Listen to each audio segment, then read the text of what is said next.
ஒவ்வொரு நாளும் நம்மை வெளிச்சத்தின் பாதையில் நடத்துகிற நமது ஆண்டவர் இயேசு கிறிஸ்துவின் நாமத்தினாலே உங்களுக்கு என் அன்பின் சோத்திரங்களையும் வாழ்த்துக்களையும் தெரிவித்துக் கொள்கிறேன்.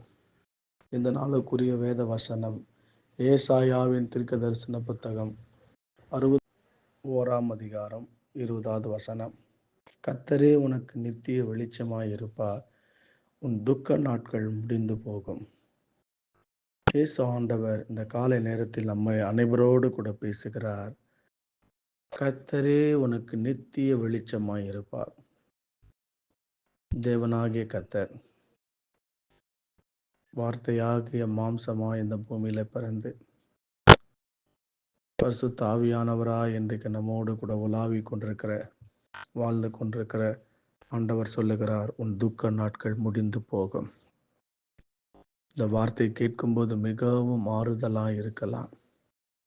ஆனால் பலர் என்னிடத்திலே ஜெபிப்பதற்காக வரும் பொழுதும், ஜெபிப்பதற்காக தொலைபேசியிலே தொடர்பு கொள்ளும் போதும், என்னுடைய கணவன் என்னுடைய பேச்சை கேட்கிறதில்லை, என் மனைவி என்னுடைய வார்த்தைக்கு கீழ்ப்படுகிறதில்லை, என் பிள்ளைகள் என்னுடைய வார்த்தைக்கு கீழ்ப்படுகிறதில்லை என்று சொல்லி மன துக்கத்தோடு தான் இருக்கிறார்கள்.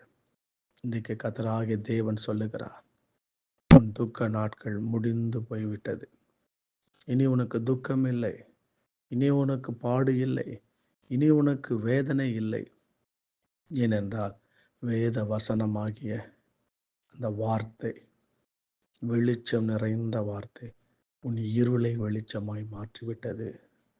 முழு உலகத்தின் இருளை மாற்றுவதற்காக இந்த பூமியில பிறந்த இயேசு ஆண்டவர் உன் துக்கத்தையும் மாற்றுவார், உன் பாடுகளையும் மாற்றுவார், உன் சோர்வுகளையும் மாற்றுவார்.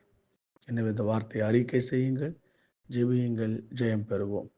வானத்தையும் பூமியும் உண்டாக்கின சர்வ வல்லமையுள்ள கர்த்தரே, துக்கத்தோடும் வேதனையோடும் கண்ணீரோடும் பாடுகளோடும் இருக்கிற ஒவ்வொருவரோடு கூட கர்த்தர் இடைப்படுவீராக. உங்களுடைய பலன் நம்முடைய பிள்ளைகளுக்கு உண்டாகட்டும், துக்கம் மாறட்டும், முடிந்து போகட்டும் என்று ஜெபிக்கிறேன். என்ன வேதனையோடு இருக்கிறார்கள் என்பதை நீர் அறிந்திருக்கிறீர்.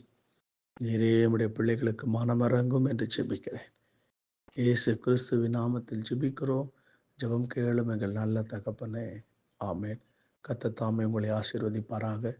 தொடர்ந்து ஏசாயாவின் புத்தகம் 61 அதிகாரத்தை வாசித்து பாருங்கள். கர்த்தர் உங்களோடு கூட இருப்பாராக. ஆமேன்.